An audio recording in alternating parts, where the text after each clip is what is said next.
Hi, we are joining you today from the Disability Equity Office within Equity, Civil Rights, and Title IX. We're going to be talking to you about workplace accommodations and the interactive process. What is a workplace accommodation?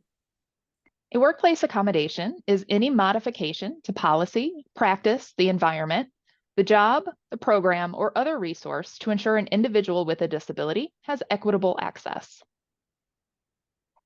What are some common types of reasonable workplace accommodations? Reasonable accommodations can be anything that assists an employee with a disability in addressing the limitations or barriers they experience due to their disability.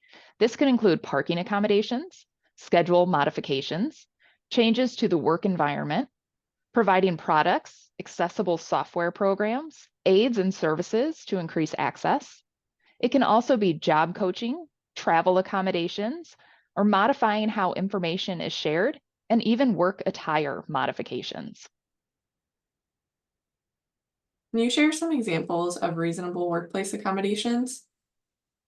Providing information in alternative formats could be a supervisor providing feedback in writing, in addition to or instead of only verbally, to assist an employee who retains information better through the use of written materials. Providing accessible parking to allow an employee who is unable to walk long distances access to a reserved parking spot that might be closer to the building. Equipment changes could be an employer purchasing screen reading software that reads information from the computer aloud to allow an employee with low vision access to documents, programs, and other digital materials. Job reorganization could involve an employer providing a checklist to ensure task completion for an employee with an intellectual disability. And service animals can be welcomed by a unit, modifying their no animals policy. How does an employee pursue workplace accommodations? An individual who wishes to request an accommodation is the party responsible for making the request. And while they don't need to use any specific language or submit their request in writing, they do need to provide sufficient information to the university indicating a disability-related accommodation is being requested. Does an employee need to disclose their disability?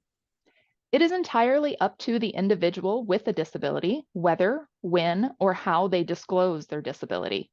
However, in order to request an accommodation, enough information needs to be provided regarding the disability, how it impacts the person's work or participation, and what accommodations might be effective.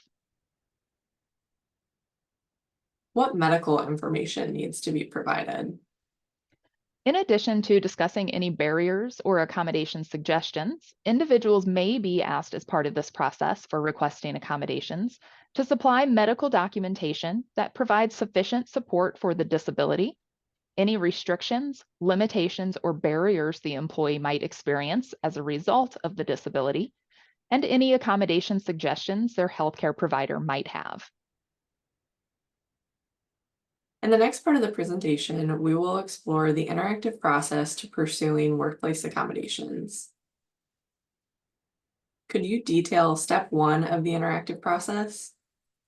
Step number 1 is where an employee requests an accommodations. This step involves the employee and the Disability Equity Office. This is initiated by the employee when they use their online request form.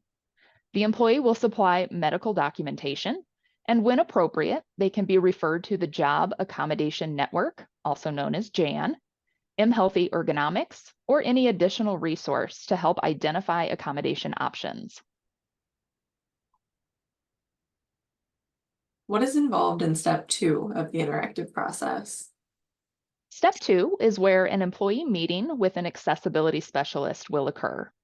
During this meeting, we'll discuss the limitations and the barriers from the condition, which may be issues with the work environment, how the work is done, or the specific tasks that are required. We'll also review the documented condition and diagnoses and collaborate on possible accommodation options. Tell us what step three of the interactive process looks like. The third step in the interactive process can be divided into two parts. Step 3A is an optional meeting with the unit HR representative and the Disability Equity Office. The focus of this meeting would be to discuss applicable policy information, changes in staffing, any leave-related benefits in use or that may be available to the employee, or any other factors that may impact the interactive process. Step 3B consists of a meeting with the employee's immediate supervisor and the HR representative that was involved in Step 3A. In this meeting, the employee's limitations and barriers are discussed without disclosing the diagnosis or condition. We will review identified accommodation options to determine reasonableness related to the employee's essential job functions and the unit needs. We can also review any alternative accommodation options when necessary. What is the final step of the interactive process?